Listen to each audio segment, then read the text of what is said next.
बिस्मिल्लाहिर्रहमानिर्रहीम। Dear students, आज हम 10th क्लास की मैथ का यूनिट नंबर 1 स्टार्ट कर रहे हैं।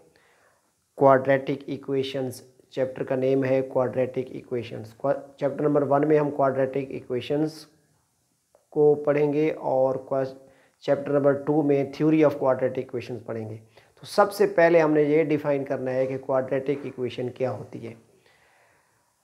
डियर स्टूडेंट्स, इक्वेशंस की डिफरेंट टाइप्स होती हैं। ऐसी इक्वेशन जिसमें यूज़ होने वाले वेरिएबल की मैक्सिमम पावर 2 हो, उस इक्वेशन को क्वाड्रेटिक इक्वेशन कहते हैं। यानी अगर इक्वेशन की डिग्री 2 हो तो वो क्वाड्रेटिक इक्वेशन कहलाती है। और क्वाड्रेटिक इक्वेशन की जो स्टैंडर्ड फॉर्म है वो होती है ax² plus bx plus c equal to 0। Quadratic equation में 3 टर्म्स यूज़ हो रही होती हैं। ax² term number 1, bx term number 2, c term number 3। तो 3 टर्म पे कॉन्सिस्ट होती है क्वाड्रेटिक इक्वेशन। और क्वाड्रेटिक इक्वेशन में अब हमने x वेरिएबल यूज़ किया है, तो x की फर्स्ट टर्म में x की पावर 2 है, सेकंड टर्म में x की पावर 1 है, थर्ड टर्म में x की पावर 0 है। तो मैक्सिमम पावर चूँकि 2 है, यानी हमारे पास इक्वेशन की जो डिग्री है वो स्क्वायर की फॉर्म में है, तो इसलिए इसको हम क्वाड्रेटिक इक्वेशन बोलते हैं, जिसका दूसरा नाम सेकंड डिग्री इक्वेशन है। क्योंकि इक्वेशन में मैक्सिमम पावर 2 है, पावर 2 होने की वजह से इसकी डिग्री 2 है, जिसकी वजह से इसको सेकंड डिग्री इक्वेशन कहते हैं। और इसकी ये स्टैंडर्ड फॉर्म है ax² plus bx plus c equal to 0, where a b c belongs to real number. ये जो a है x² का कोफिशिएंट, ये जो b है x का कोफिशिएंट, ये जो c कांस्टेंट टर्म है बिलोंग्स टू रियल नंबर, ये रियल नंबर से बिलोंग करते हैं। Where a is not equal to 0, कि a जो है वो कभी भी 0 की इक्वल नहीं होगा। यानी होगा तो रियल नंबर, लेकिन ऐसा रियल नंबर होगा जो 0 नहीं होगा।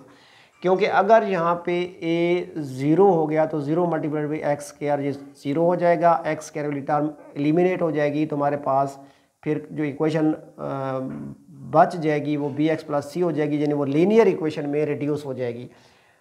इन standard form of quadratic equation when a equal to 0 then quadratic equation reduces to linear equation. यानी अगर a की वैल्यू यहाँ पे 0 हो जाए, 0 multiplied by x² plus bx plus c equal to 0, तो 0 multiplied by any number equal to 0, तो 0 plus bx plus c equal to 0, तो 0 plus bx plus c equal to 0। तो आपने देखा कि जब x² का कोफिशिएंट a 0 हुआ तो वो जो क्वाड्रेटिक इक्वेशन थी वो रिड्यूस हो गई लीनियर इक्वेशन में। लीनियर इक्वेशन वो इक्वेशन होती है जिसमें यूज़ होने वाले वेरिएबल की मैक्सिमम पावर 1 होती है। जैसे x वेरिएबल यूज़ हुआ है तो इसकी पावर 1 है, इसलिए इसको लीनियर इक्वेशन कहेंगे। तो क्वाड्रेटिक इक्वेशन उस वक्त लीनियर इक्वेशन में रिड्यूस हो जाती है जब क्वाड्रेटिक इक्वेशन में x² का कोफिशिएंट a जो है वो 0 की इक्वल हो जाए, तो वो क्वाड्रेटिक इक्वेशन रिड्यूस होकर लीनियर इक्वेशन बन जाती है।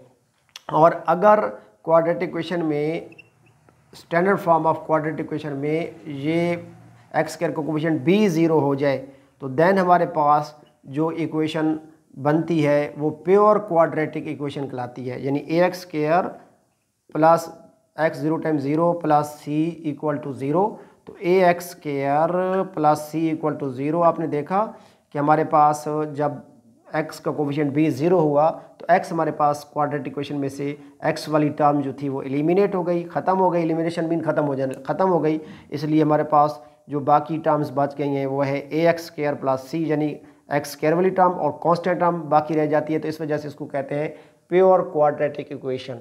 और क्वाड्रेटिक इक्वेशन की डिफरेंट एग्जांपल्स दी जा सकती हैं। For example 5x² plus 6x minus 7 equal to 0, ये भी क्वाड्रेटिक इक्वेशन की एक एग्जांपल है, क्योंकि इसमें यूज़ होने वाले वेरिएबल की मैक्सिमम पावर जो है वो 2 है।